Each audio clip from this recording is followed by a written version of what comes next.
forward. Why? Why did you call me back into this world? He asked when he was drawn out of the dark into wakefulness again. Though he had no body of flesh, he still was beset by pain he thought he had left behind with life itself, and also tormented by thoughts that would not leave him alone. Why did you pull me out of blessed unknowing? And how do you wield such might to break the bonds of death itself? Ask no questions, Hakatri of the year dancing, the voice of three told him. You have been summoned because only you can do what must be done. You, alone of our kind, have truly been touched by the blood of the dragon. It burned you, but it also changed you. Only you can create the bridge to that which I need. You alone of our people can compel it to serve my great need. That is our great need, the voice told him. Many have felt great need since Gengiana the nightingale led us from the garden and into these new lands. Hakatri now felt a wave of displeasure from the voice at his mention of Gengiana, which puzzled him. But few of my folk have ever had the craft to drag the dead back from their rest. How is it that I live again, if this can be called life? You wallow in your own suffering, said the voice of three, and he felt the sting of its scorn. Do you not see that you have been honored beyond all other garden folk, Hakatri? I convened the three who are one, the mightiest spell that has ever been sung in these lands, just to bring you back. And I must draw continuously on that strength to keep you in this world of the living, though each moment the song goes on, it costs me greatly. But I do it for our people, to save us from the mortal vermin who destroyed our kind and murdered your family. Will you not do all you can? It was meant to shame him. Even in his dreamlike confusion, he could sense that. But instead, it struck a spark of resistance. And which one are you who speaks for all the three? That is not your concern. That is not your concern, the thought voice softened now. It is very hard for you, as only I, of all who live, truly know, because I too have traveled in the realms beyond the veil and know how different things there can be. Now you are weary at being pulled back into existence, racked with pain you thought left behind, and confused by both memories and things that seem like memories, but are only dreams. Trust none of them. Hear only my voice. These words put doubt in Hakatri's mind. Could it be true? Might some of the recollections that had come swarming back to him be phantoms, things that never had happened? If so, then what was real? He knew he was Hakatri of the Zidaya, and he knew he had died after years of suffering, but everything beyond that now seemed doubtful. Sleep again, Prince of Year Dancing, said the voice of three, and he felt a power beyond the words take hold of him. great task lies before you, but it is not yet time. Sleep and rest. You have been awakened for a great purpose, one that will bring your people glory and a lasting peace, a purpose that you alone can accomplish. His questions still troubled him, but began to fray and drift away like mists dispersed by a fresh breeze. The voice spoke truly, he decided. Too much thought only brought unhappiness. Exhausted, he once more surrendered to emptiness.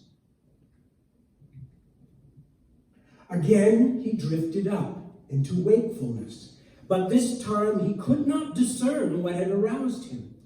The voice of three had not spoken, but something had reached him in the void as he drifted, neither dead nor alive, neither completely asleep nor truly awake, a mote of suffering in a great and indistinguishable void. Is it time? He wondered. Am I to perform the great task the voice of three spoke of, and then be released into blessed oblivion once more?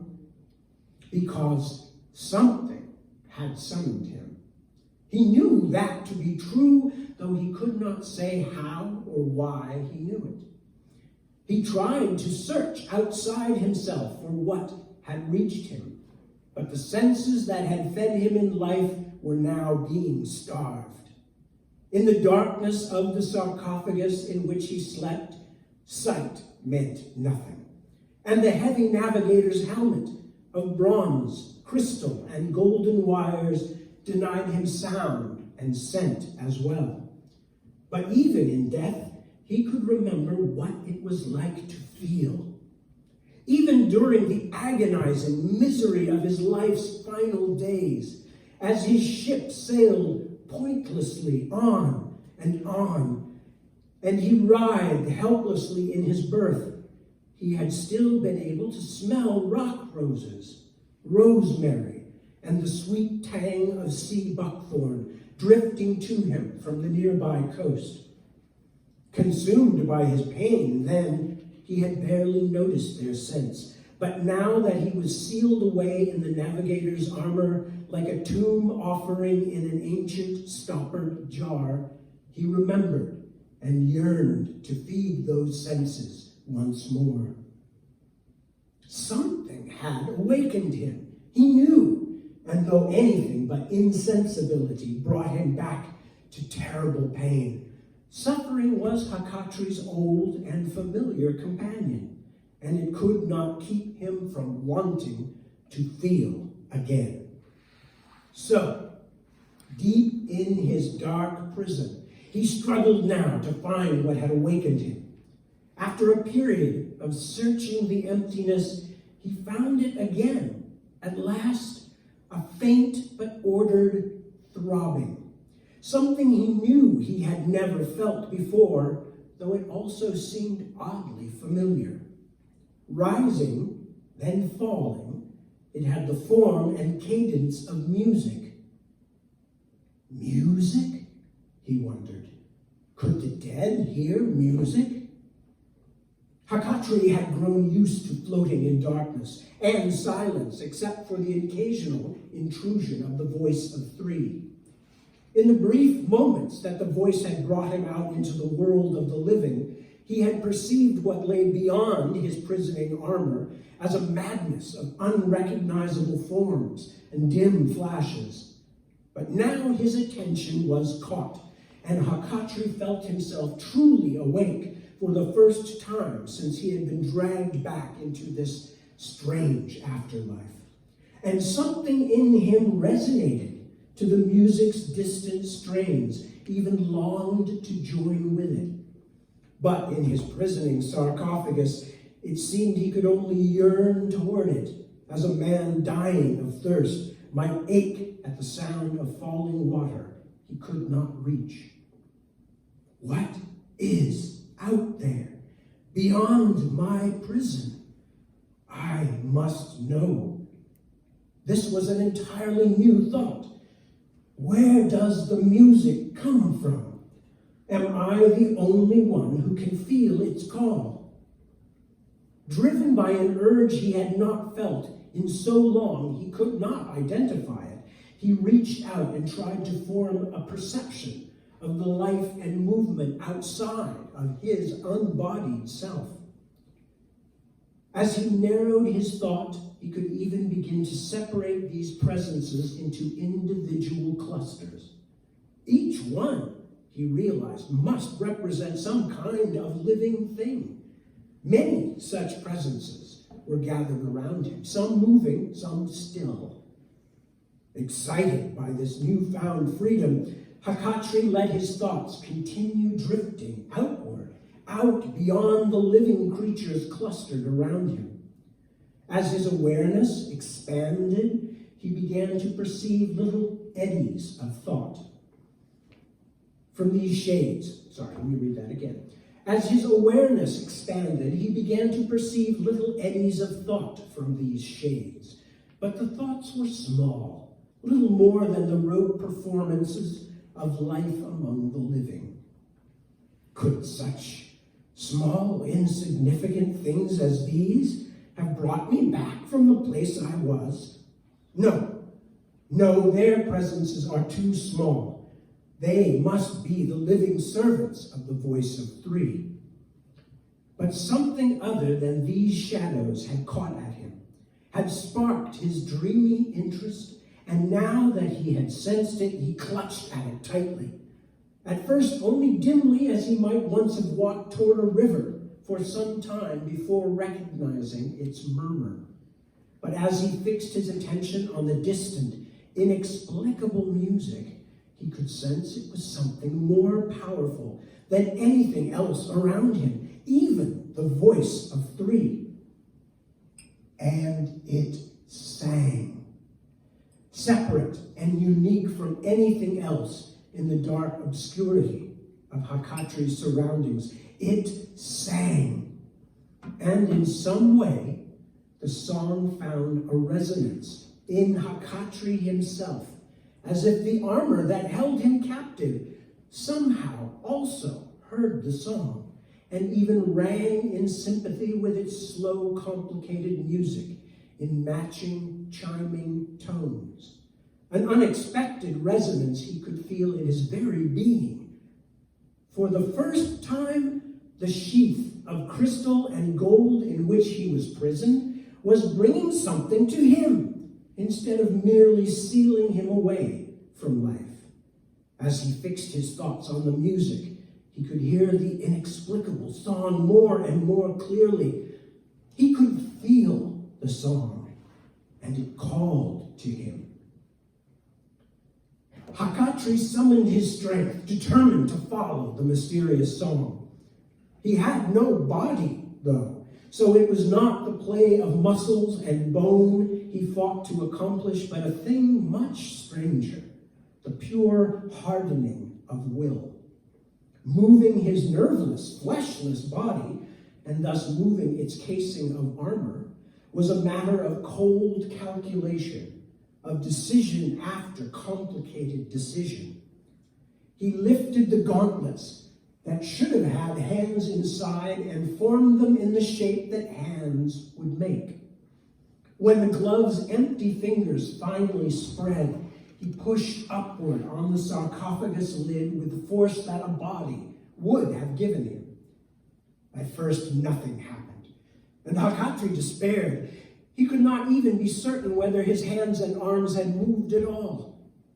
He tried again, ignoring the pain that nearly always tormented him, even though he had no body to be tormented, as if the dragon's blood had burned not just his skin and bone, but his very spirit.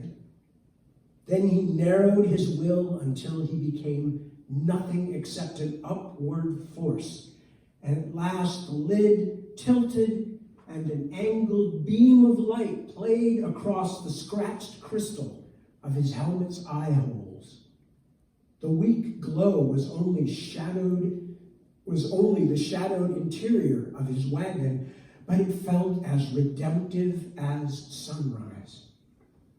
He could not have guessed how long it took him to struggle out from the massive witchwood box.